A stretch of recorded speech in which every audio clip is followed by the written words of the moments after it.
Bien, bueno, buenos días para todos, gracias por haber venido. Vamos a dar inicio a la segunda jornada de cártel de la Escuela Freudiana de Montevideo. Es un gusto que se puedan realizar estas jornadas en nuestra escuela. Una escuela de psicoanálisis es una escuela de formación de analistas. Es una formación de analistas de quienes somos miembros de la escuela. Nosotros estamos en esta escuela para poder formarnos como analistas.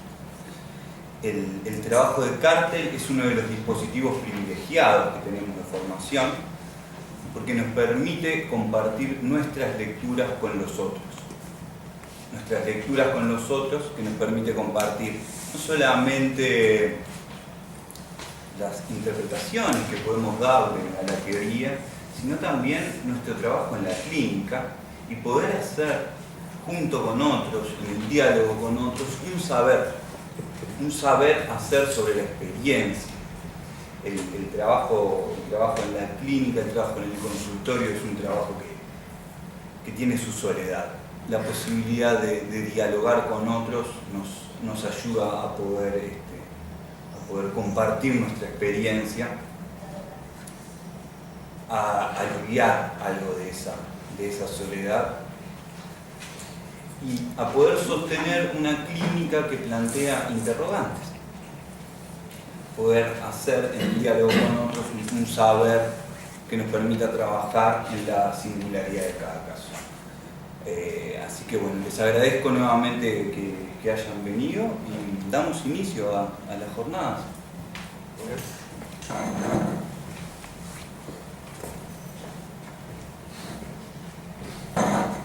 Bueno, yo tengo el gusto de presentar a mi colega y compañera de cártel, un cártel que hemos sostenido 3 años prácticamente, 3 años de trabajo, de diálogo y discusión. Así que voy a presentar a Isabel Paz con Del síntoma al síntoma. Bueno, buenos días a todos. Es un gusto para mí estar aquí trabajando con ustedes en estas jornadas de cártel. Que en primer lugar quisiera agradecer a la Escuela Freudiana de Montevideo por dar esta posibilidad, por darnos esta posibilidad entre los miembros de trabajo de cártel, como ya dijo Andrés, cuál es la función del trabajo del cártel en una escuela que tiene que ver con la formación de un analista que siempre es con otros. Bueno, les voy a leer el texto que preparé para trabajar con ustedes y aquí. Bueno, del síntoma al síntoma. La pregunta que guía este texto y que surge a partir del trabajo con otros en el cártel es: ¿por qué Lacan dedica todo un año de su seminario a trabajar sobre el síntoma y lo hace en relación a Joyce? ¿Qué de la obra de Joyce, qué de la escritura de Joyce le permite trabajar e interrogarse en relación a lo que dice sobre el síntoma y lo que dice sobre el síntoma? Unos meses antes de dar este seminario, es invitado a hablar sobre Joyce en el 5º Simposio Internacional James-Joyce en el Gran Anfiteatro de la Sorbona, y en esta oportunidad titula su conferencia Joyce, el síntoma. Síntoma se escribió primero symptom. Plantea Lacan esto al inicio del seminario y alude a santo hombre en relación a lo que planteaba Santo Tomás de Aquino. Al plantear este título a su conferencia, dice que da a Joyce su nombre propio. ¿Por qué Lacan plantea esto? ¿De qué manera entra a jugar en todo esto la cuestión del nombre para Lacan? Y dice que su nombre propio, ese en el que creo que se habría reconocido en la dimensión de la nominación, refiriéndose a Joyce. Puntúa que Joyce quiso ser alguien en quien el nombre, su nombre, sobreviviera para siempre.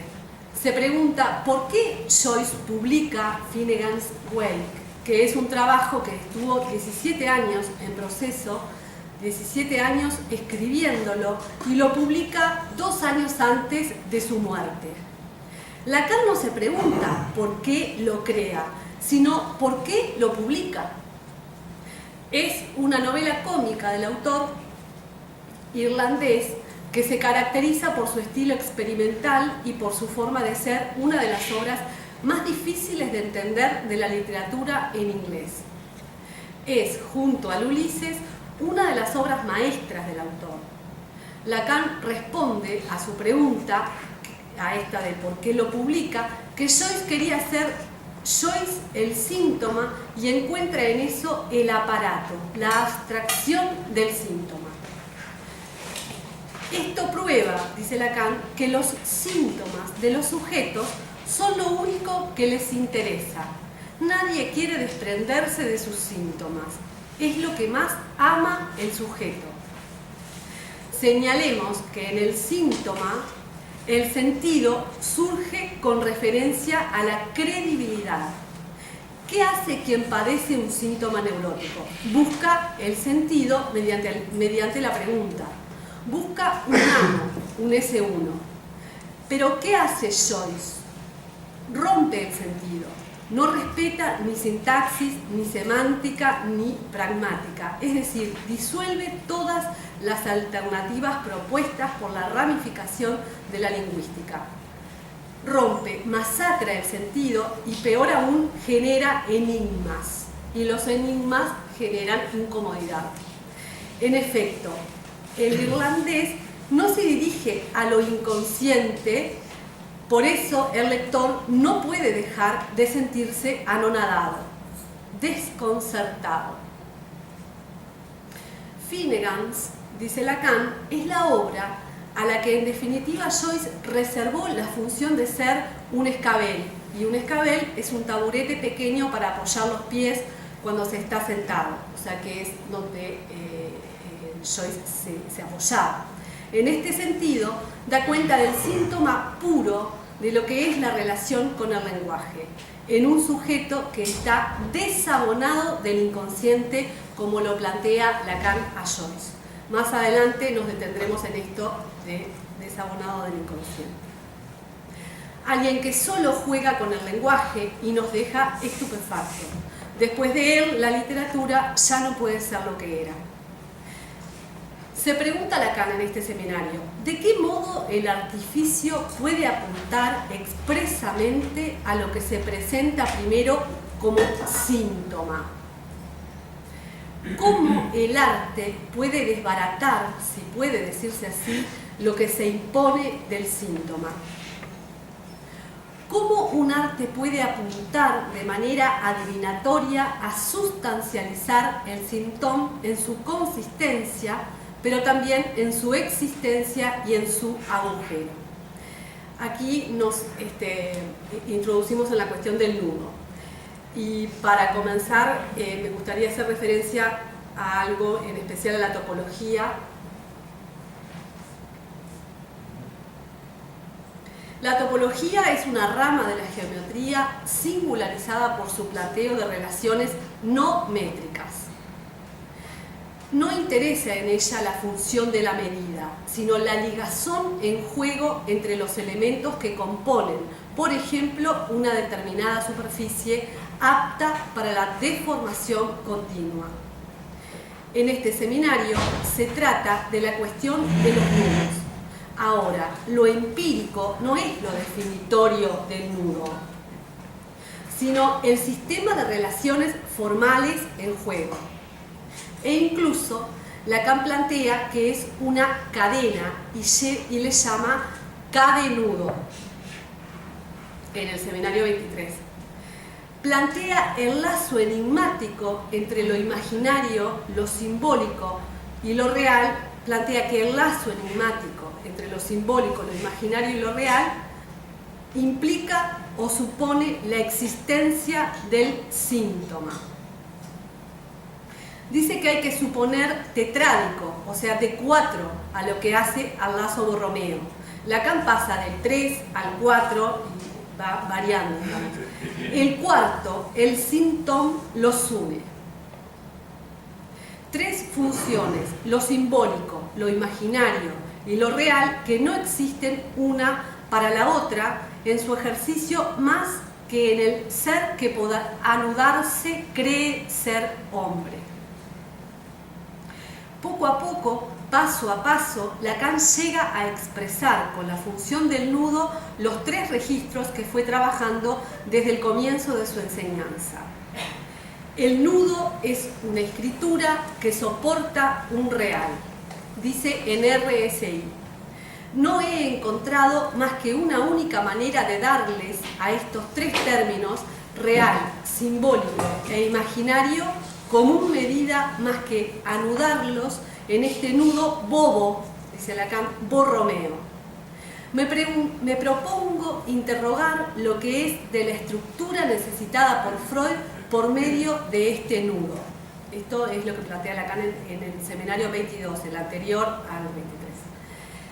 Es de la experiencia analítica que él da cuenta y es en eso que está su valor. Los nudos recurren a lo real y toman su valor de esto, que no tiene menos alcance en lo mental que en lo real. No hay consistencia que no se soporte del nudo. Es en eso que por el nudo se impone la idea misma de real. Lo real está caracterizado por anudarse, aunque ese nudo hay que hacerlo. Así presenta sus tres términos, real, simbólico e imaginario, y propone distinguirlos. Y se pregunta qué relación tienen entre ellos.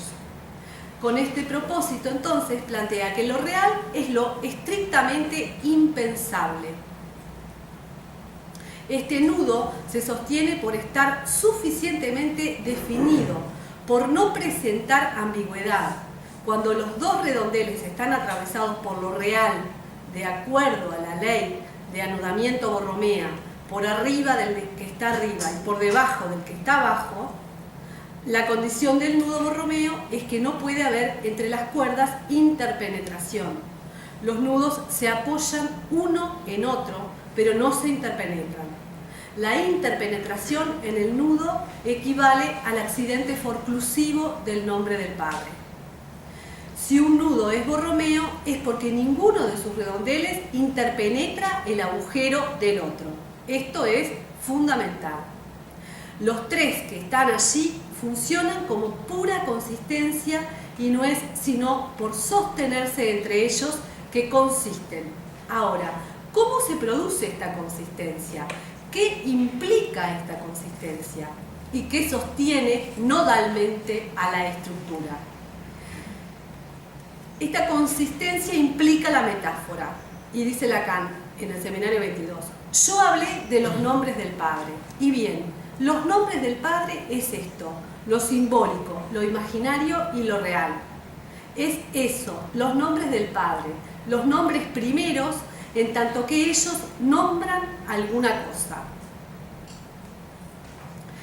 Lacan define algo externo, el sentido, y plantea que es a partir de él que se definen los términos real, simbólico e imaginario. Entonces, plantear que los tres se sostienen entre ellos implica la metáfora, pues al enunciar lo que solo podría hacerse por medio de lo simbólico, de la palabra, y esto me parece fundamental, pues no hay forma de acceder a un real si no es por medio de la eficacia de la palabra. Este real, como dice Lacan, no está allí de antemano, es preciso fundarlo, y es la palabra del otro quien lo funda. A partir de RSI, Lacan plantea que no hay prevalencia ni de lo simbólico, ni de lo real, ni de lo imaginario, sino que el sujeto está triplemente determinado por las tres cuerdas. Cada cuerda tiene su agujero. Y plantea además que cada una de ellas presentan tres formas del nombre del Padre: lo imaginario, lo simbólico y lo real. Y es en esos nombres mismos que se sostiene el nudo. En el seminario 23 dice que el complejo de Edipo es también un síntoma. Y a eso se refiere cuando él plantea la metáfora, que es lo que le da consistencia al nudo, es al complejo de Edipo. Y ese es el sentido del cual habla Lacan en relación a esta consistencia que es necesario que la aporte la metáfora y que le dé sentido. Y tiene que ver con el complejo de Edipo. Todo se sostiene en la medida, entonces dice, el complejo de Edipo es también un síntoma, todo se sostiene en la medida en que el nombre del padre es también el padre del nombre, lo que vuelve igualmente necesario el síntoma. Se pregunta Lacan en RSI, volviendo a RSI, ¿cómo hacer para que este nudo al que he llegado, para que él, el nudo, lo apriete a este nudo hasta el punto que el parletre no crea más que fuera del ser que habla, él crea el ser. Él, el parletre, cree porque habla. Es ahí que está la salvación, dice Lacan. Luego dice, es un errar e incluso diré un rasgo unario. Hay un decir que vale por ser interdicto, es decir, dicho entre líneas. Es lo que nos ha hecho observar Freud el acto fallido, en tanto que es revelador de lo que él llama lo reprimido. Y volviendo a Joyce, plantea que el otro en cuestión, el otro con mayúscula, ¿no?, en Joyce en cuestión, se manifiesta en Joyce porque en suma carga con el padre, en la medida en que debe sostener a ese padre para que subsista, como se revela en Ulises. Joyce con su arte no solo hace que subsista su familia, sino que la vuelve ilustre. Al mismo tiempo vuelve célebre lo que llama la conciencia increada de mi raza, con lo que termina el retrato del artista. Es esta la misión que se asigna Joyce. Nos recuerda Lacan que perversión solo quiere decir versión hacia el padre. En suma, el padre es un síntoma y también dice o un síntoma. Esto lo dice en el seminario 23. Joyce alcanzó con su arte de manera privilegiada el cuarto término llamado síntoma.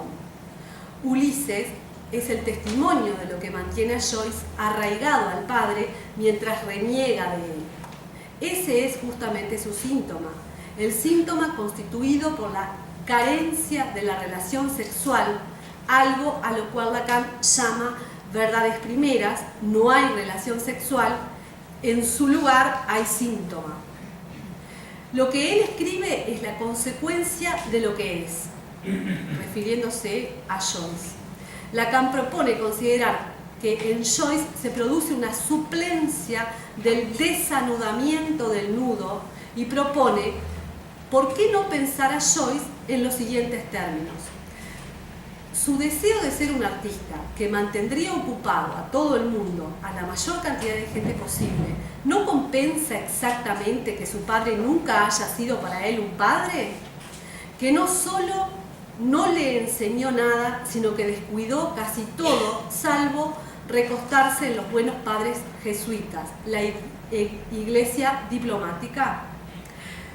¿No hay algo como una compensación, se pregunta Lacan, por esta dimisión paterna, por esta renuncia, por esta Verwerfung de hecho, en el hecho de que Joyce se haya sentido imperiosamente llamado a escribir?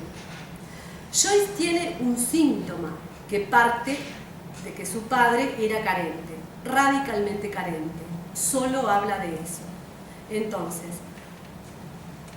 por querer hacerse un hombre, Joyce compensó la carencia paterna.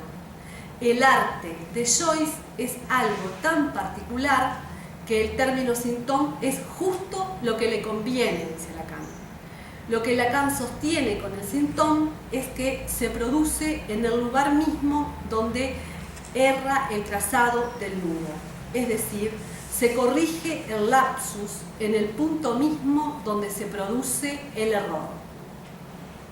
Para Lacan se trata de situar qué tiene que ver el síntoma con lo real del inconsciente, si es cierto que el inconsciente es real.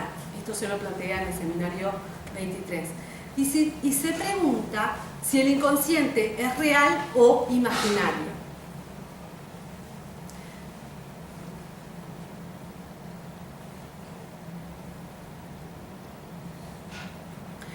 Lacan, habiendo tenido la oportunidad de releer en este seminario, en el 23, dice esto, ¿no?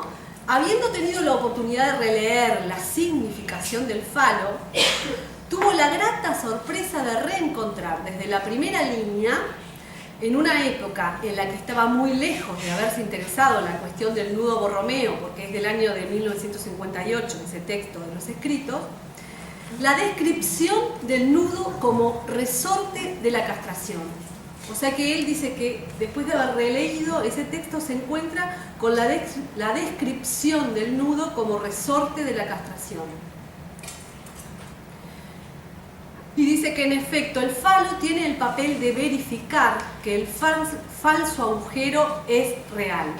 En la medida en que el síntoma forma un falso agujero con lo simbólico, existe una praxis cualquiera, es decir, algo que depende del decir, de lo que llamaré también el arte decir.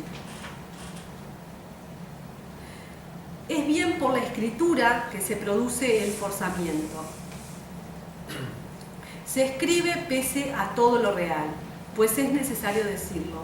¿Cómo lo real aparecería si él no se escribiera? Es bien por lo cual y bien en lo cual lo real está aquí. Él está aquí por mi forma de escribirlo. La escritura es un artificio.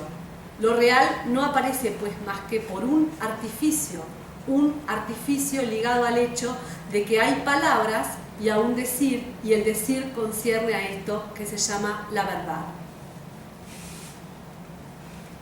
El lenguaje es un mal útil y es bien por eso que nosotros no tenemos ninguna idea de lo real. Eso que hay de más real es el escrito. Ahora, si suponemos lo real constituido a priori, se lo excluye absolutamente de una eficacia, que en él podría operar la palabra. De esto dan cuenta las pulsiones. Las pulsiones, dice en este seminario 23, son el eco en el cuerpo del hecho de que hay un decir. La palabra es la que introduce en el cuerpo el gusano que lo arruina. Es por la palabra que se deshace y debe deshacerse lo que se hizo por la palabra. Volviendo a Joyce, Joyce no sabía que él construía el síntoma. No era consciente de ello. No sabía lo que hacía y por eso es un puro artífice, un hombre de saber hacer, lo que también se llama un artista. Esta es una característica del síntoma. No es localizable en el inconsciente, pero le es inconsciente al sujeto, porque el síntoma hace falso agujero con lo simbólico. El único real que verifica cualquier cosa es el falo. La medida en que es el sostén de la función del significante, de lo que subraya en ese artículo que crea todo significado. Esto está en relación a lo que planteaba de la significación del falo. Bueno, desabonado del inconsciente. ¿Por qué Lacan dice que Joyce está desabonado del inconsciente? En la medida en que el inconsciente conlleva una referencia al cuerpo, puede distinguirse la función de lo real. La hipótesis del inconsciente solo puede sostenerse si se supone el nombre del padre. El psicoanálisis prueba que se puede prescindir del nombre del padre a condición de servirse de él. Por eso entiendo que Lacan dice que Joyce está desabonado del inconsciente, por lo cual fue preciso armarse su síntoma. Una escritura es un hacer que da sostén a un pensamiento. ¿De qué modo Joyce funcionó como escritor? La escritura es esencial a su ego. La perversión sanciona el hecho de que Freud sostiene todo en la función del padre, y eso es el nudo borromeo. Lo que en el caso de Joyce no anudaba de manera borromea, lo imaginario, con lo que encadena lo real y el inconsciente, por este artificio de escritura se restituye el nudo borromeo. El texto de Joyce, dice Lacan, está enteramente construido como un nudo borromeo. Y termina por ahí el texto.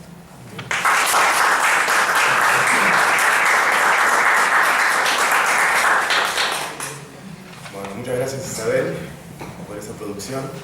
Y abrimos el espacio para algunas preguntas, comentarios, debate.